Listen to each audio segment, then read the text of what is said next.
ပြည်အောင်ပြီမို့သူရဲကောင်းတို့ရုံမတက်ဖို့ရုံမတက်နဲ့ရုံမတက်နဲ့ရောင်းမတက်နဲ့ရောင်းမတက်နဲ့တပိတ်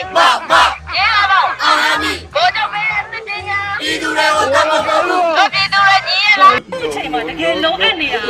CDM သူရဲကောင်းများပါတိုင်းပြည်ကိုကာကွယ်ပေးကြပါပြည်သူတွေကိုစောင့်ရှောက်ခြင်းဖြင့် CDM မှာပါဝင်ပေးကြပါလို့ဝန်ထမ်းပေါင်းဒီနေရာကနေမြစ်တာရက်ခံနေပါတယ်ရှင် CDM အောင်မြင်ရမယ်